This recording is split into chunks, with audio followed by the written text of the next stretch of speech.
સુરતના રાજાના બંગલામાં 48 લાખ રૂપિયાની ચોરીનો ભેદ ઉકેલાયો. 7 ગુનામાં સંડોવાયેલ હોવાનો ઘટસ્ફોટ. આરોપીની ધરપકડ. સુરત શહેરના રાજાના વિસ્તારમાં રહેણાંક બંગલામાં થયેલી લાખો રૂપિયાની ચોરીના બનાવમાં પોલીસે મોટી સફળતા મેળવી છે. ગત 18 મે 2026ના રોજ અડાજણ વિસ્તારના એક બંગલામાંથી 48 લાખ રૂપિયા રોકડ, 2 સોનાની ચેન અને 1 સોનાની વીંટીની ચોરી થઈ હતી.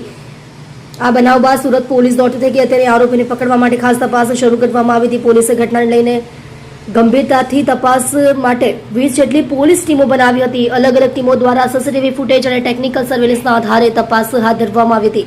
તપાસમાં આરોપી દેવરાજ પાટીલ મુંબઈ તરફ ભાગી ગયો હોવાની બાતમી મળતા એક પોલીસ ટીમ તરત જ મુંબઈ રવાના કરવામાં આવી હતી. પોલીસની સતર્કતાને કારણે આરોપી દેવરાજ પાટીલ પુણા સરહદ દરવાજા વિસ્તારમાંથી ઝડપાઈ ગયો હતો. આરોપીની પૂછપરછ દરમિયાન ચોંકાવનારી વિગતો સામે આવી હતી. આરોપી પાસેથી પ્રાથમિક રીતે 4 લાખ રૂપિયા મળી આવ્યા હતા, જ્યારે બાકીની રકમ સોના દાગીના તેણે સુરતના રાંદેર વિસ્તારમાં આવેલા એક ખંડેર મકાનમાં સંતાડ્યા હતા. પોલીસે ત્યાં પહોંચીને તમામ મુદ્દા માલ અને ચોરી કરેલી પૂરેપૂરી 48 લાખ રૂપિયાની રકમ જપ્ત કરી લીધી છે.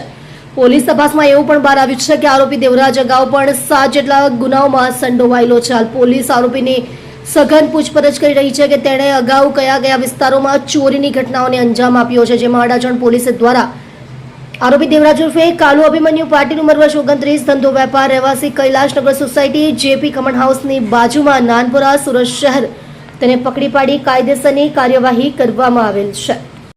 આપ જોઈ રહ્યા છો ગુજરાતની સૌથી પહેલા ખબર આપતી Surat express news channel, director Rajesh મંગલેની સાથે.